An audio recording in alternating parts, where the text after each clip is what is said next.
As mentioned in another video, I discovered the book. This book is not in print anymore. I don't know why, because it's really good. So I hope that you guys will write to Batsford eventually to ask them to reprint it. Notice it's not a difficult thing, because today there is the printing on demand, so they can print as many books as they want when someone asks for them. So with that said, I would like to show you a game, an example from the Slav Formation, the chapter on the Slav Formation, which is a game played in Semmering 1926. Yes, so also old games can teach us a lot. The game was played between Davidson, white, and Alekhine.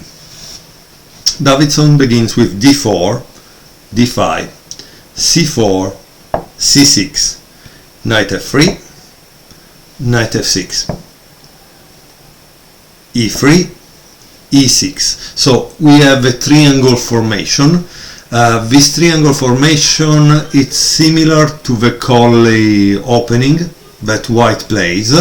Obviously the problem at a certain point is that you want to take out this, right? You want to use that bishop. So how will you use it? How will you do that? So as you can see, it's great to have this kind of examples, because they start to teach you also the problem that some players find in some openings, and we can see how they solve them, right?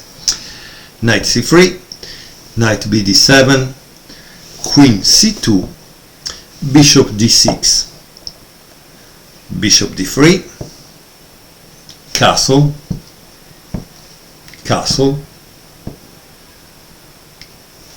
queen e7, and now there is e4.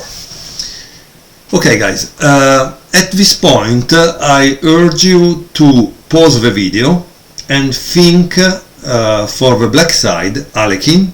So you are in Alekhine shoes and you decide what would you play right now. What is the best move to play for black? Okay. So I hope you did it. Black played d takes c4, and here it's given an exclamation point, which means it's good. After bishop takes c4, black plays e5, preventing to have this, right? Otherwise that would be really a mess. So e5, and notice with e5 what do? You are actually freeing this, because now there could be some exchanges here and this will come out. So it's really a great move, this e5. So what I want you to do is, when you will watch some games for yourself, try to pay attention to this kind of pawn breaks. These are called pawn lever or pawn breaks, but that's the meaning of it, okay? So after e5, white plays rook d1. Honestly, this is a good thing, in the sense that generally you try to keep the tension in the center. You don't want to exchange them, but unfortunately in some cases you cannot really escape it, because now it's white turn, it's black turn, and black takes on d4. Knight takes d4, and here there is knight b6, attacking the pawn c4 and opening the diagonal for the bishop c8. Obviously white doesn't want to exchange the bishop and plays bishop f1. Now again you have to pause the video and try to think for black. What would you like to do? No? As you can see, we saw another game and we know what is the plan that white adopts in this kind of cases. So the plan is generally h3 to avoid g4, something on g4 like a bishop g4, and then you want to play bishop e3 and f4. So you want to push that those two pawns that mobilize the majority on the king side. So as you can see, we know what the plan for white is just watching where is the majority of pawns, and black vice versa has a majority on the queen side. But let's see what happens in this game. So black played rook d8. Why rook d8 is such a great move? Because, and here you have again to pause the video and see what happens, okay? Black wants to take here, and you say, oh, I take back, right? Okay, no problem. And then black takes this one, and you say, ha ha ha, black just lost a rook for a knight, so I take back. But then there is queen e5, check, and taking back. So you understand this is the problem.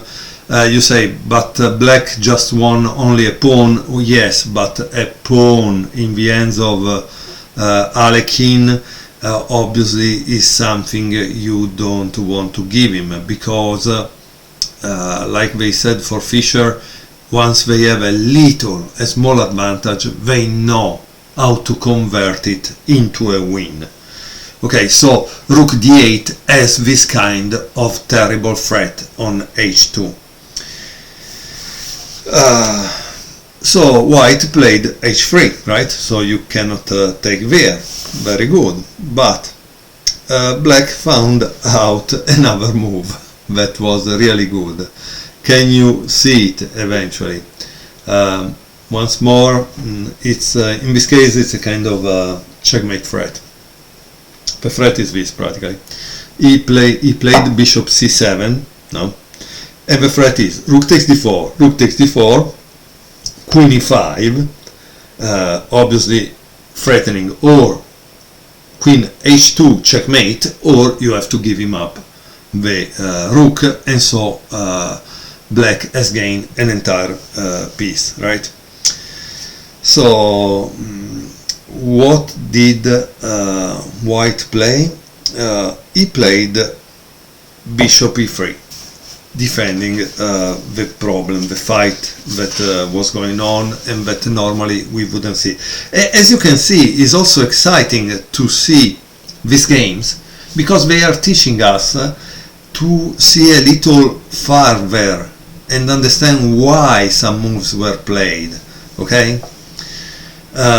Also, here it's again black to play, and black played a very interesting move, which was rook e8. It seems inconsistent with this dance of the rooks, but it is not. Eventually, if you will buy the book, you will see all the comments made by Soltis, because Soltis is very good at explaining these moves, the ideas behind these moves that we don't understand. Bishop d3, knight h5, knight c e2. As you can see, white wants to play that, but he's preparing it because he wants to be sure that when he will play it, it will be correct. g6, rook e1, and now another great move, knight d7. White tried to fight for control of the center, but I'm not sure. Again, why knight d7 is good? Because white wants to play f4, right? But once you play f4, this diagonal becomes kind of weak, something you can play about, and knight d7 open the diagonal for these two pieces that can go to attack there, right? So this is the reason why knight d7 is a good move. So knight f3, we said, bishop b6, like I told you, bishop g5, attacking the queen, queen c5, and now white doesn't want to exchange the queens because he thinks, no, if I exchange the queens I cannot win the game, so he plays knight c3. But at this point you can see that the black pieces are threatening something. For example, this is totally pinned, right? So you can enter inside, it's kind of dangerous. While the white pieces are not really threatening any kind of attack.